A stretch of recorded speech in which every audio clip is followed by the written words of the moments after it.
We've all been there before, right? Delayed at the airport, and then you find yourself at a restaurant looking at television. Just so happens you could be watching ReachTV. And in a minute, we'll introduce you to the CEO talking fast networks right here at the Nasdaq. Hello, everyone. This is Jabari Young, senior writer at Forbes, and I am at the Nasdaq MarketSite. And I'm joined by Lynnwood Bibbens. He is the CEO of ReachTV. Now, ReachTV is a free ad-supported streaming network, better known as Fast Channel, and it's mainly shown at airports. So it's directly trying to go at the traveler, right? Lynnwood, this is your core audience, the traveler in the airport stuck like I was, waiting at the bar, just sitting there, and you look up and there's ReachTV. And again, man, it's a phenomenal platform. I cannot wait to dive into the business. But first of all, my brother, how are you? And thank you for coming back to the Nasdaq. Exactly. I've been here before. I appreciate you having me on. Yeah, I mean, it's been a phenomenal business, even from the concept of it all the way backwards. Yeah. It's been a fun ride. Like, I've loved every part of it, the good and the bad. I'm always grateful for all of it. Yeah, well, look forward to diving into it, man. Again, CNN, Airport Network, we're going to go all into it. But first, we're at the stock market, man. You got to give me a stock, right? What's something that's worked for you, something that's under the radar, that's got you get returns, dividends? What's a good stock? You know, I'm kind of a boring guy. I did this back in 94, 95. Yeah. I just bought the Qs.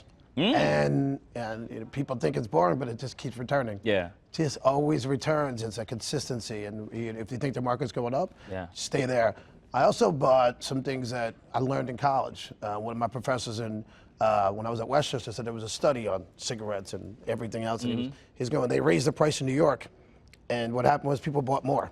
So he said, if there's ever a dip, buy it, and then you can get back out. So Philip Morris went through that $1 billion lawsuit. Stock dropped almost down to 1/3. Yeah. I bought it, and within 12 months, it was back up to where it was originally. Yeah, because people always love smoking. They're still going to smoke. So not a business I want to be in, but it was a good stock. Or participate in either, right? I don't smoke, I thought you would say Walmart, the media company. I thought you were going to say that. Well, I was telling Jim's from way back in the day. I bought Walmart a long time ago. I've kept it. I bought Netflix because I can tell you the day I bought Netflix. Netflix, Reed and Ted were doing a earnings call. And on the earnings call, he said, we have one job and one job only.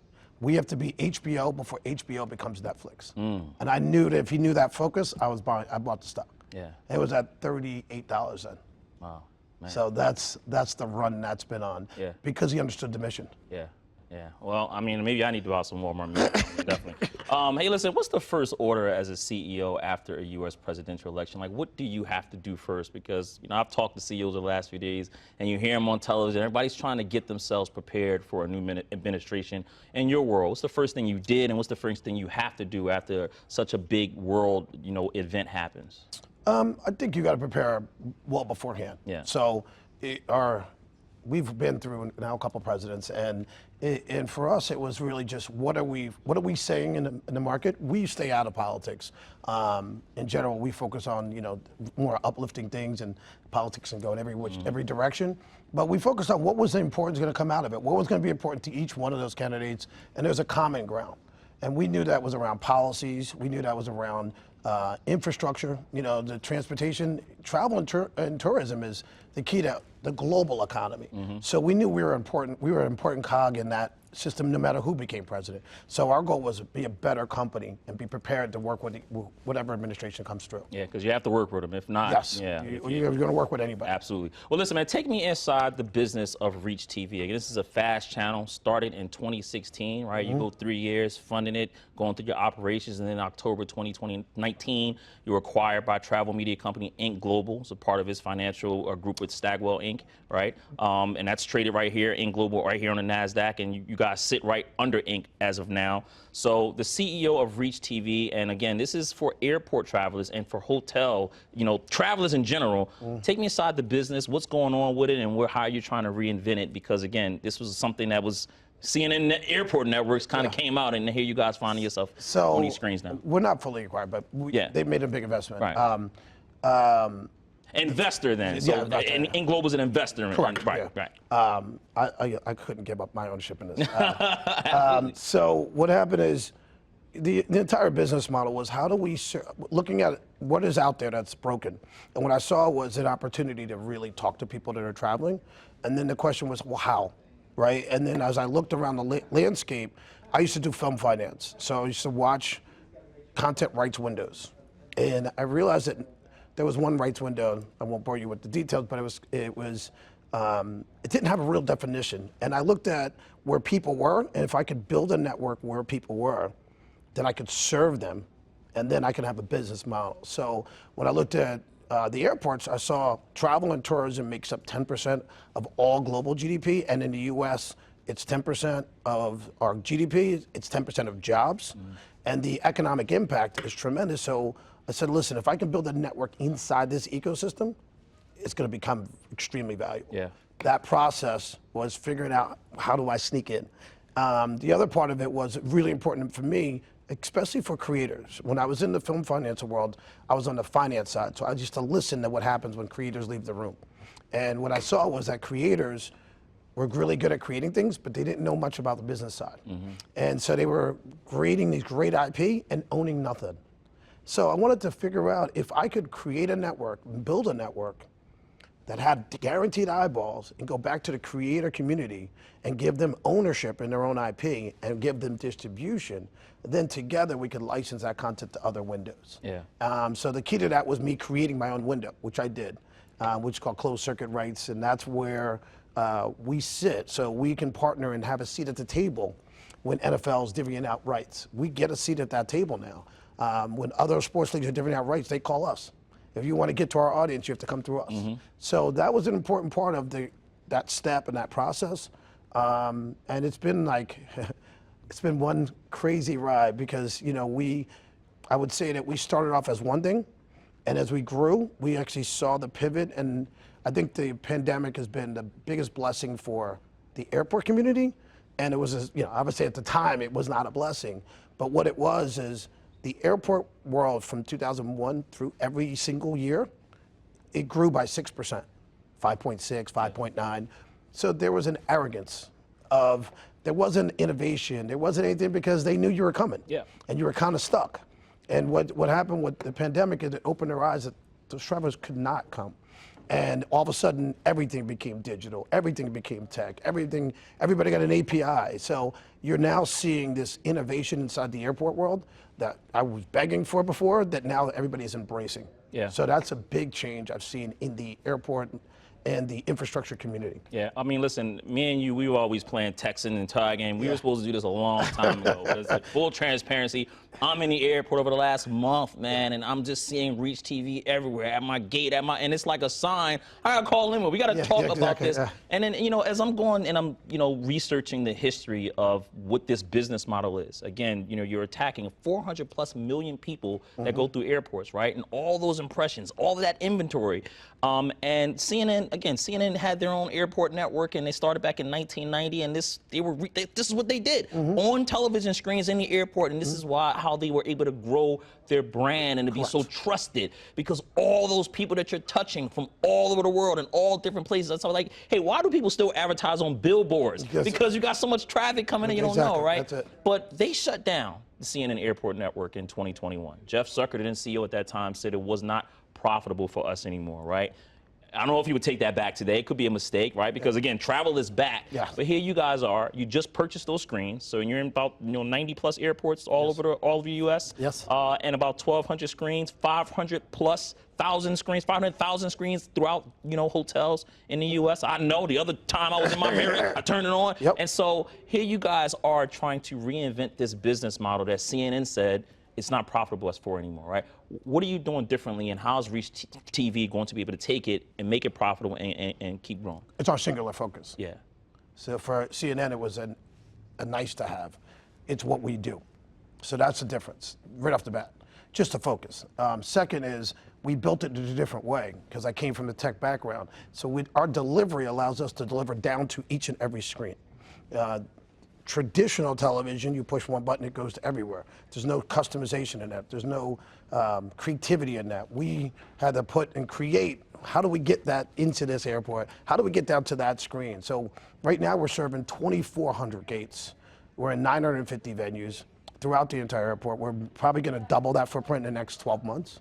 So you're going to see us even more. Yeah. And with rights, with NBA rights, NFL rights, you got Amazon, excuse me, not AMC network with rights. Right. Yeah. We've focused on our business and what it is and what we wanted to accomplish. But I also think that one of the things you just mentioned was our business has been profitable, very profitable. We focus on our margins as well. So our margins were, at one point, I built the business this way.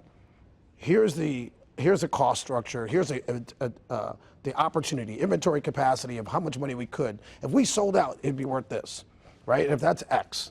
What I said was, can I build a cost structure that's not more than Y, which is Y for me is 5%. If I can build a $200 million inventory business, and can I keep my cost structure around 10 million? And then I can bet on myself. Because I bet I can get 5% no matter what. I can fail into the 5%. But if I do well, if I do 30 or 40 or 50%, my margins are really high. Yeah. We built that because of the way we deliver our content through a cloud-based system, the way we were able to use what we call a puck behind every single screen, which is really just our version of a set-top box, so we can actually speak to it. So I can take a picture of us right now and say, Newark Terminal C, Gate 20, and it'll be on in 30 seconds. Well, give me an example of how on the back end you will make money off that, right? Because I'm a customer. I'm in television. I'm in a restaurant, right? I see my flight is delayed. I got to go chill, have something to eat. I'm at a restaurant. I look up. I see ReachTV. There's sports. I like sports. I was a sports journalist. It's talking to me, right? So now you have my attention. I can't hear you, but there's that QR code that pops up at the side. How is ReachTV then making money, and also how is that particular that establishment going to make money as well from that partnership? Think about who wants to talk to you. Right. So you're a traveler. You got your iPhone. You drive whatever car, so probably a P&G wants to talk to you, a GM wants to tell you what kind of car to buy. So, and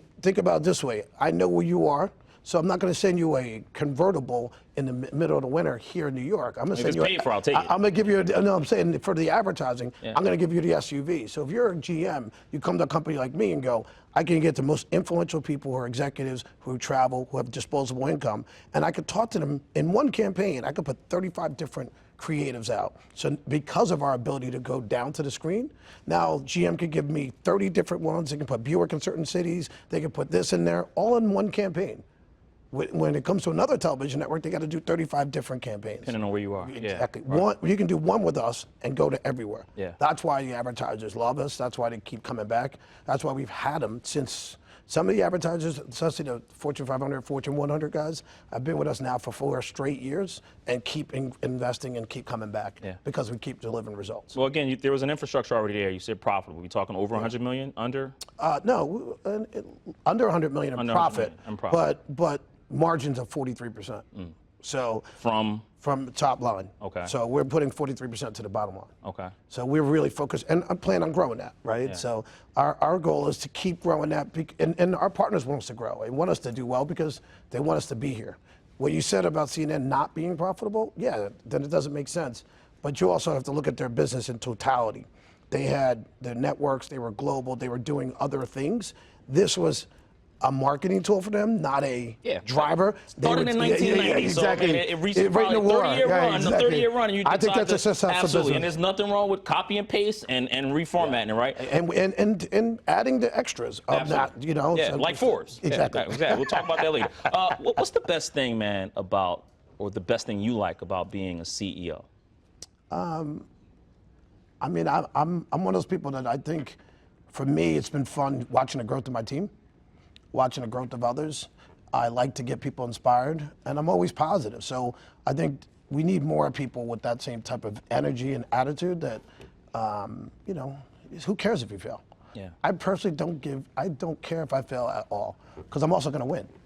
Just the law of numbers is I win.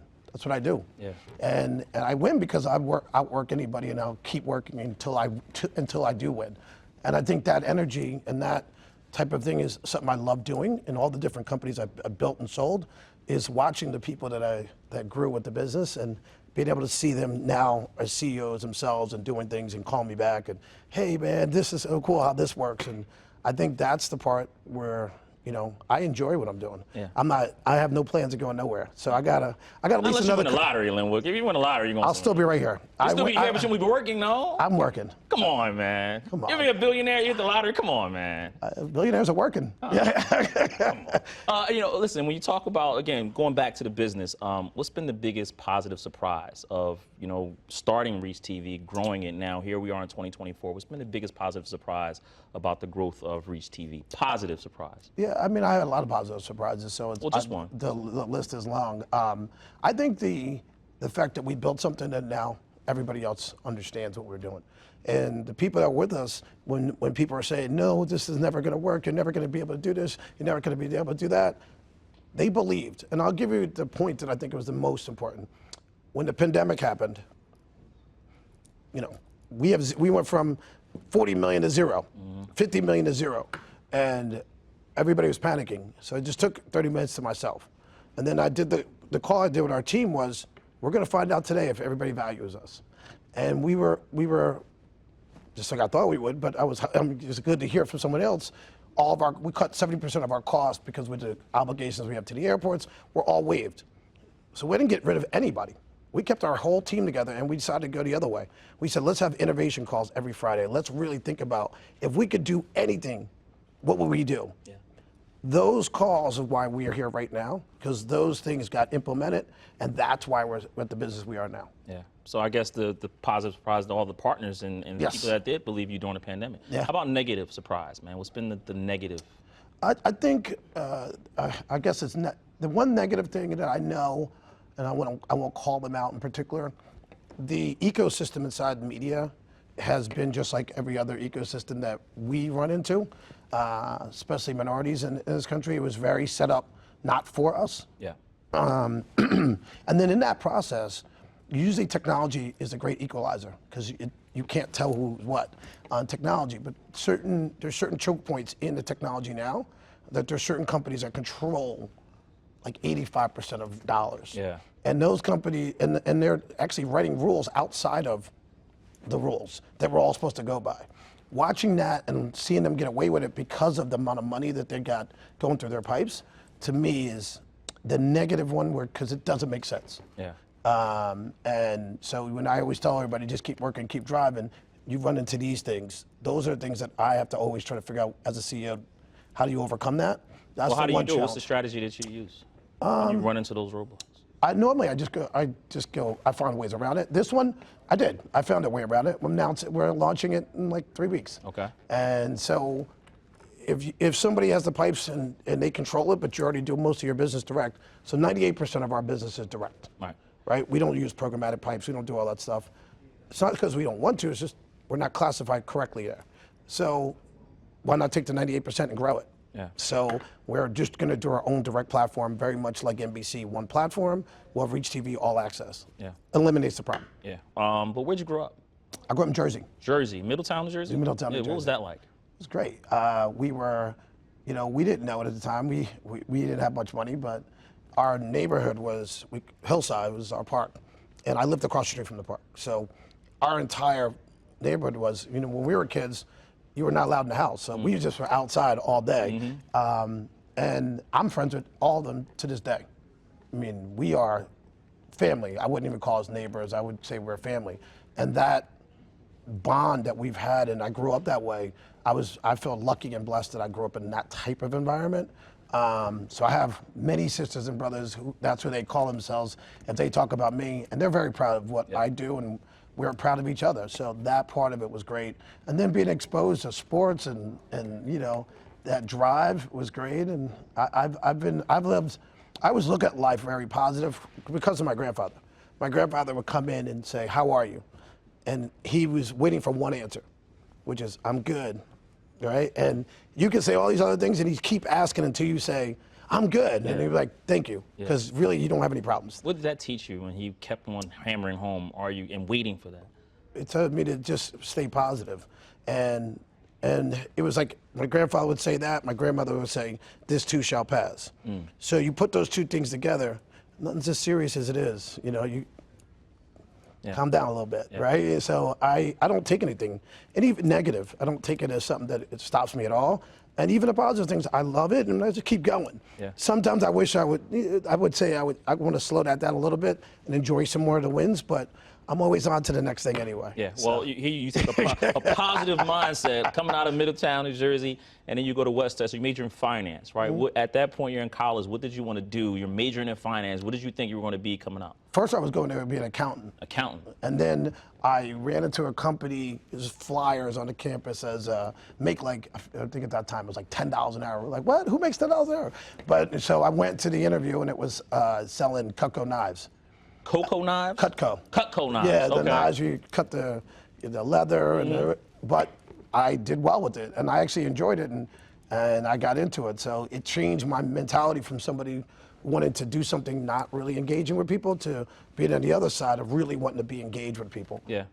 So I found that I was good at that, and from there, I met some of my best friends, and if I have my phone, we have a 30-year text message group. We're all in the same fantasy leagues together. So, you know, they had two of my friends in there had started a company. And then they asked me, because I was known as the Cutco knives guy, but I was also known as the real organized guy, to help them with their shipping, which was supposed to be 6 months. Yeah. I was done in 2 months, and I was like, all right, what are these big things over here? And they were like laptops that had handles on them. They were this big. And I messed that up with a couple of deals, and then within 4 months, I was the #1 sales guy. So from there, they had no choice but either pay me or I went back and said, I just want to be a partner. Yeah. Mark Cuban always has this interesting philosophy about salespeople. Like he said, if you're a salesman, you can sell something, you can sell anything, Exactly. right? Like it's just one of the keys to life, being a good salesman, right? Or a saleswoman. What piece of advice would you give that person who might be looking into that field of sales, marketing, or something like that? What piece of advice would you give them? Because it sounds like you mastered it. Yeah, just be yourself. I mean, I look at everything I'm doing as, what am I doing for someone, and I'm not doing something to someone, right? And I really think about what's the best interest of them first, and go backwards. Do I have the product? Am I delivering everything that they would need, no matter what it was? It was knives. I knew your food might taste better if you can cut through that well done steak, or something like that. But whatever it is, I always think, how do I service the person I'm talking to? How do I be a better friend? How do I be a better this? And then if you go with that mindset, you'll figure out what's needed and what's supposed to be there. And if you don't have it, you'll build it, or you'll say, I don't have it. Yeah. I think I'm very honest in my communication of what I can and can't do. And then I don't need notes when I'm talking to anybody, because I say exactly the same thing all the time. Authenticity. Yes. Yeah. And I think that's the key. Yeah. People try to fake it, and we can all see it. Yeah. We know those guys. Yeah, or you can feel it in the handshake, you know what I mean? Yeah, it's not there. Yeah. Listen, man, this is one of my favorite parts of when I do these interviews, the how you did it segment. Again, we know you are operating a fast channel, but how much capital does it take to start your own streaming network or your own streaming channel? Got flashback to 2016 when you were getting this thing going. Yeah, that was fun. That was interesting. Yeah. It took a lot of my own personal capital to do it. Did you use your 401k savings? What did you do? No, I mean, look, I'd sold the company before that, so I will tell you, I went as a guy who sold 7 companies. I went and said, let me see if some of the things I've heard about were true when it comes to raising capital. And I will tell you that a lot of them were true. I was told, I need you to prove the model. And I'm going, I think I did, right? Like, what do you mean? So I watched the venture capital, private equity kind of ecosystem is flawed because, and it's not so much a race thing, it's that there's not a representation on the other side. Right. So, you invest in people you know and people you trust. So if there's nobody on your side that knows you, it's hard to get capital. Yeah. So that was one. Lucky I had it. And then 2, and this is kind of some secret sauce, but I understood that all the networks needed to get into the airport. This is going to what would our partners want to be, where do they want to be. So I was crazy enough to say to CBS, NBC, and ABC, I'm putting out an RFP for you to be my partner. You have to give me money to be in here. It's a pay to play to come in. And all 3 bid. So it worked, and I was able to offset some of the capital I had to put up because they put in money as well to come with us. Yeah. So, and CBS was my first partner. Wow. So that was we did that, I think, for like 2 years, 2-year deal, 3-year deal. And is it a strictly ad share rev?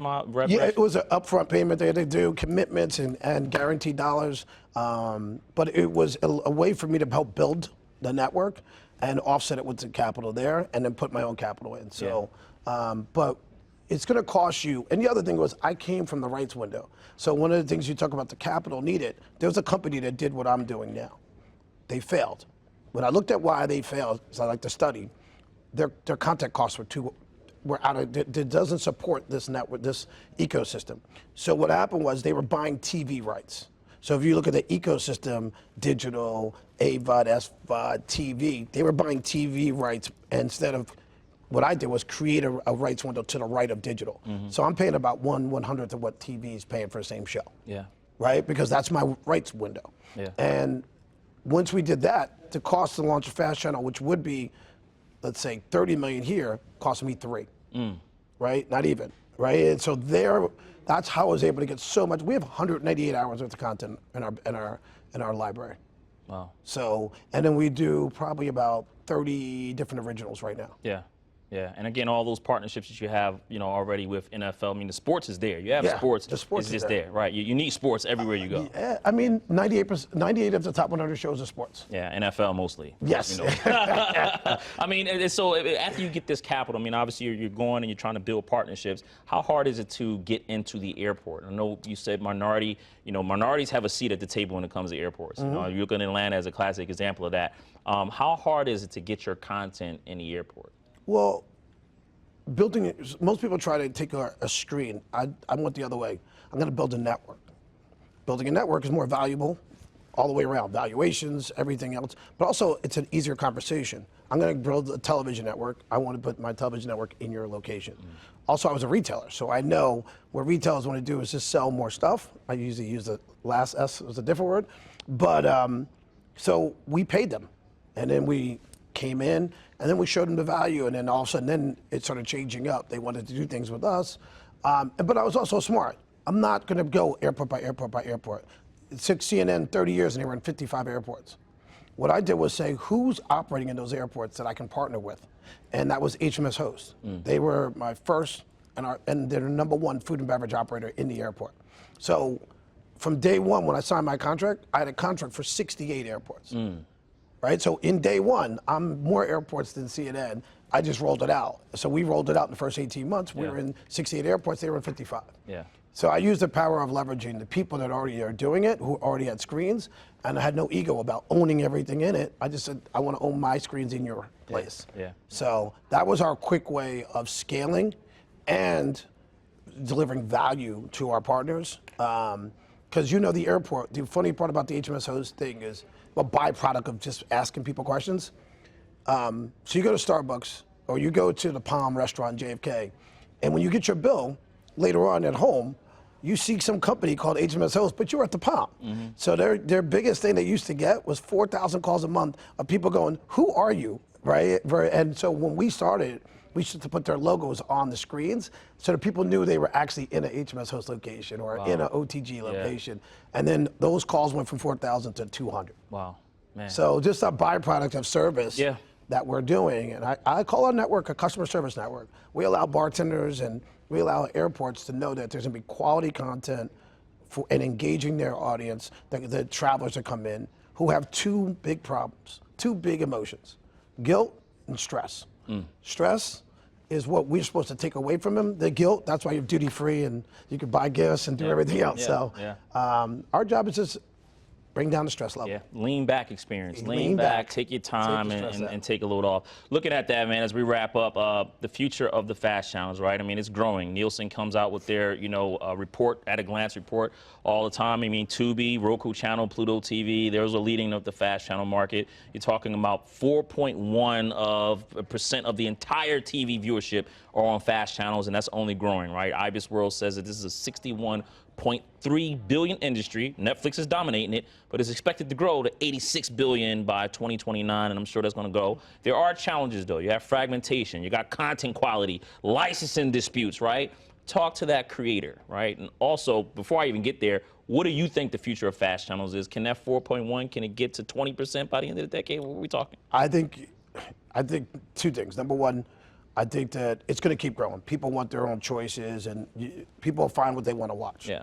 I do think there's going to be Consolidation. Yeah. And then that consolidation is going to give you a better option.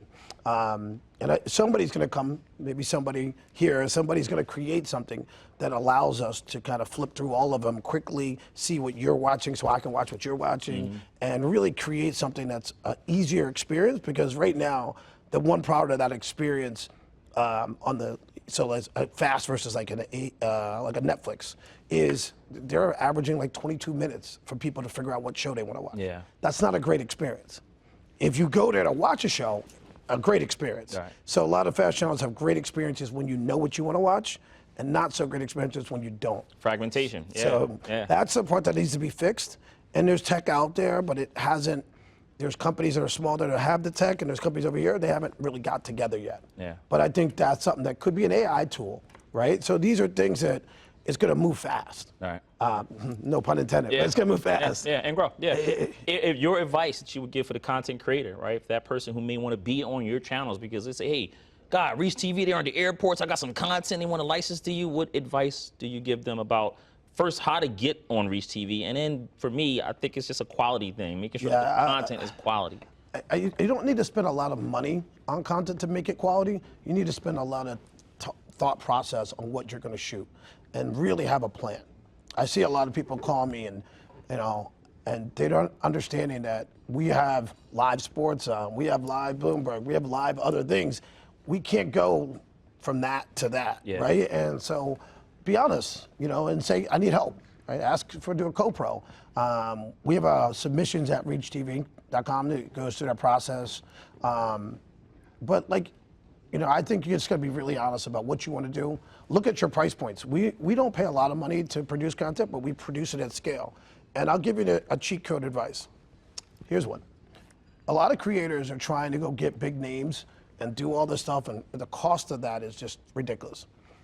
The cheat code of that is there events or is there places that you go where a bunch of people go to that you can then bulk shoot and get the same people you're trying to get that happen to be the same place? So if I was a filmmaker and I wanted to talk about, I'd see if I could get a booth, or I could film people going to South by Southwest. I'm just making this up. But that's more, you can get an opportunity to get 10 people that you wanted from the industry you want in one place. That's a better chance of getting it. And then you can shoot it in a really good quality and be able to get multiple episodes. More cost effective. More cost effective. I think that's the content costs are going to come down. I know a lot of actors are a little nervous about AI, but I think the content cost needs to come down and be more aligned where what the ratings are and what they're getting. Yeah, most definitely. Hey man, ready to wrap up here as we move. Quick rapid reaction stuff, right? Speaking of creators, Players TV, one of my favorite. You guys were in a partnership in January 2020. It fell through. Where do we stand on that? Are you guys going to be partnering with them again? Yeah, Players of course. TV? I'm always supporting everybody. Yeah. It's something is a moment in time. They were doing it. They wanted to restructure how they were doing things. It's great. I mean, me and Duran, we're all tight. We're good. I think they're going to be great. I think we're going to figure out what structures. We're doing original content series together, things of that nature, and we work with a bunch of the players as well. Yeah. Well, listen, you want to expand, right? Australia, 100%. Dubai, Singapore, we're on the list. United Kingdom. When you take a look at the geopolitical landscape as a whole, as you're a businessman, what do you see, and could any tension impact things? Well, I mean, of course, a war could, the bigger war. We're already in a couple of them now. Those aren't impacting it right as much now. If it scaled out, it would. But you got to look at, I look at it this way. The global travel and tourism went from 9.9 trillion in 22 to 11.1 trillion this year. It's expected to go to 16.6 trillion by 2032. That is the fastest growing sector in our entire ecosystem. So I'm in a great position, especially if I own that. So I'm focused on that. If there's something that happens, we'll adjust. But our focus is right where it's supposed to be. Is like we want to be the network that captures that entire ecosystem. Yeah. First million, how'd you make it? Selling computers. Selling computers. How'd you spend it? Buying all kinds of stuff. Like what? What was the one thing that you said, what am I doing? We bought a shore house. We bought, I bought a 300ZX convertible. I was super excited. Jeez. You still got the house? No, we sold the house. We did really well. I could use it sometimes if you're going to be there. And we did a house in the Hamptons after that. But we were fun. And remember, I went through that business with like 4 of my best friends from college. Yeah. So we were all crazy and having fun. We probably were on a plane every week going somewhere. So that sounds like a good way to spend $1 million. Best management book, man. Listen, wintertime is pretty much here, right? We're gonna be all home, locked in the house, right? And if we're not watching ReachTV, we've got to read a book. What's a leadership book that you can recommend someone to head into 2025 with some new skills? You know, it's funny you say that. Somebody asked me that the other day, asked me about where do I get leadership from. When I'm not working, I read entertaining books for me. Like I'm John Grisham. I'd like to just take my mind into another place. Yeah. And I just like to read stories. It almost helps me kind of like have more empathy when I'm leading. So I don't really read a lot of those because they're kind of, a lot of them say the same things. Yeah. I follow people. Right, I'll watch their TED Talks or I'll listen to them, or Bezos is somebody I've followed and tracked, and I've done business with Amazon, so I know how they operate. I've kind of adopted their operational things into my ecosystem of what I do more than I read a book. Yeah. I like to look at what are they really doing? Yeah. You know, Times are changing. Podcasts, videos. Yeah, I mean, they got so much coming at you that I need some time. And I also have some audio books. I do that, so those have been really good. It's been nice hearing like one of the books, Oprah's a co-writer, and hearing her narrate the book is kind of cool. Yeah, yeah. Well, it's one of my favorite books, man. Get you out of here on this. Is good to great. Obviously, people know that. Yes. What's the difference between a good, fast channel and a great one? I think take that to the difference between being great and exceptional. I think people, you need to understand this. There's bad people, okay? There's good. There's excellent. And then there's this little line about that big that's exceptional. The difference between excellent and exceptional in compensation is ridiculous. Yeah. Because that's that last part that a lot of people don't do. And that's the part that is the sticky part. That's the reason you have a Netflix versus some other things that are not here. Yeah. It's that last little bit. And I tell everybody, if you get to 90% of something and you don't finish it, it pushes you back. You don't start at 90 when you come back. You start at 50 because you were right at that point. And to get to that last 10 is the hardest part. And that's the one that, if you win those battles, if you go there, that's when you can do things that you never thought you could do. And I tell our team all the time, take your day, look at what you're looking at.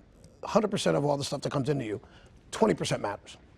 Look at the 20, focus on it, look at what's in that, and see, I bet you if you solve for the 20, it solves for the other stuff that's in there. And we've done that, and we've changed it. That's how we could do this as a small team, be able to beat with other people because they don't know how we are operating behind the scenes. Yeah, man. Sounds like I need to read a Wes Craven book or Stephen King or something like that to get all that motivation. Listen, forget the business books. I need to read thrillers, all that. I'm John Grisham. I could picture the whole book. Yeah. I'm already casted and everything. Yeah. So I'm like, dude. Yeah.